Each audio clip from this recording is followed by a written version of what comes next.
मेरे खुलूस की गहराई से नहीं मिलते, ये झूठे लोग हैं, सच्चाई से नहीं मिलते। मैं कह दूं कि ओपिनियन पोल का सीजन चालू हो चुका है। हर चैनलों पे ओपिनियन पोल्स चल रहे हैं और ओपिनियन पोल्स का आंकड़ा क्या कह रहा है? ओपिनियन पोल्स का आंकड़ा ये कह रहा है कि महाराष्ट्र में बीजेपी की सरकार बनेगी, मतलब महायुति की।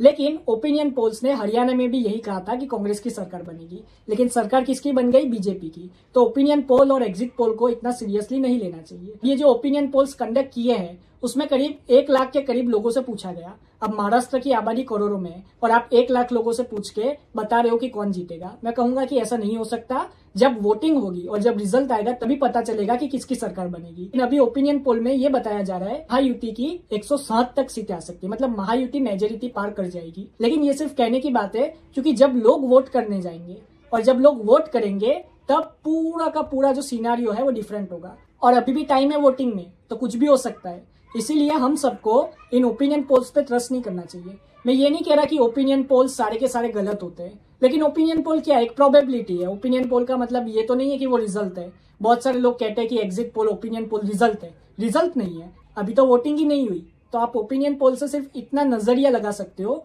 कि हवा किस तरफ जा रही है। लेकिन मुझे नहीं लगता पर्सनली कि महाविकास आघाड़ी या महायुति किसकी भी सरकार बनाना ओपिनियन पोल के हिसाब से ठीक होगा। इसीलिए सारे ओपिनियन पोल कांटे की टक्कर बताते हैं, या तो थोड़े थोड़े मार्जिन से जीता रहे या हरा रहे। तो मैं कह दूं ऐसा क्यों हो रहा है? क्योंकि सबको पता है कि महाराष्ट्र में जो फाइट होगी वो नेक टू नेक है। मतलब कि जो भी फाइट होगी और जो भी रिजल्ट आएगा वो मेजोरिटी के आसपास ही होगा। हो सकता है कि हंग असेंबली भी हो जाए और हो सकता है कि थोड़ी सी मेजोरिटी के साथ वहां पे सरकार आए। लेकिन यहाँ पे ओपिनियन पोल में ये कहा गया कि महायुति को 47% वोट मिलेंगे, महाविकास आघाड़ी को 41% और 12% वोट अन्य को मिलेंगे, मतलब इंडिपेंडेंट कैंडिडेट्स को। लेकिन ये तो सिर्फ कहने की बात है। कितने प्रतिशत वोट किसको मिलेंगे ये तो जब वोट करेंगे तब पता चलेगा। अभी आपको मैं ये कह दूं कि 100 लोग को बुलाता हूँ और मैं किसी एक की राय लूं और कह दूं कि सभी 100 लोगों की राय यही है, तो क्या ये सही है? गलत है। ओपिनियन पोल भी कुछ ऐसा ही है। ओपिनियन पोल जिनसे भी पूछ के किया जाता है उनका नाम पब्लिक में नहीं आता। लेकिन मैं ये कह दूं कि ओपिनियन पोल में जो लोग कुछ भी कह रहे हैं वो झूठ भी हो सकता है, सही भी हो सकता है।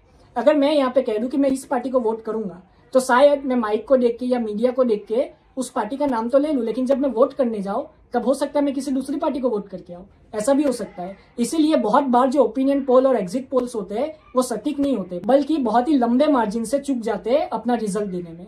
वही चीज हरियाणा में हुई। हरियाणा में सब कह रहे थे कि कांग्रेस आने वाली है सरकार। कुछ ओपिनियन पोल्स तो 60+ सीट्स दे रहे थे कांग्रेस को। लेकिन क्या हुआ? सबको पता है कि हरियाणा में बीजेपी आराम से मेजोरिटी का आंकड़ा पार कर गई और बीजेपी की सरकार बन गई। अब वहीं पे महाविकास आघाड़ी और महायुति के बीच जो लड़ाई है, तो अभी लड़ाई बाकी है। अभी और रैलियां होगी, अभी लीडर्स और आएंगे। अभी तो मैनिफेस्टो अभी तो निकला है। लोग समझेंगे कि किसका मैनिफेस्टो अच्छा है, महायुति का या महाविकास आघाड़ी का।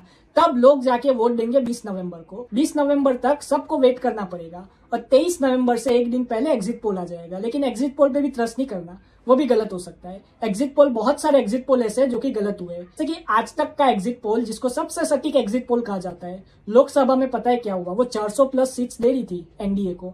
लेकिन क्या हुआ? सब जानते हैं कि एनडीए 293 सीट्स ला सकी और बीजेपी ने मेजोरिटी का मार्ग भी पार नहीं किया। 240 सीटों पे बीजेपी सिमट गई। तो बहुत बार ऐसा हुआ है कि ओपिनियन पोल और एग्जिट पोल जो है वो गलत हुए हैं। लेकिन अगर सही हो जाते तो सारे मीडिया हाउसेस आपको बोलेंगे चिल्ला चिल्ला के कि देखो हमारा एग्जिट पोल नंबर 1 था, हमारा एग्जिट पोल सबसे सही था। लेकिन अगर गलत हो जाएगा तो कोई अपने एग्जिट पोल और ओपिनियन पोल की बात ही नहीं करेगा। सब लोग चुपचाप बैठ जाएंगे और जो भी रिजल्ट आएगा वो जनता को दिखा देंगे और शांति से बैठेंगे। कोई ओपिनियन पोल, कोई एग्जिट पोल की बात नहीं करेगा और ये भी बात नहीं करेगा कि क्यों उनका एग्जिट पोल और ओपिनियन पोल गलत हुआ। अब ये तो आने वाला वक्त ही बताएगा कि ये जो ओपिनियन पोल सारे ये कितने सटीक है। आप अपनी राय कमेंट में जरूर बताएं। जय हिंद।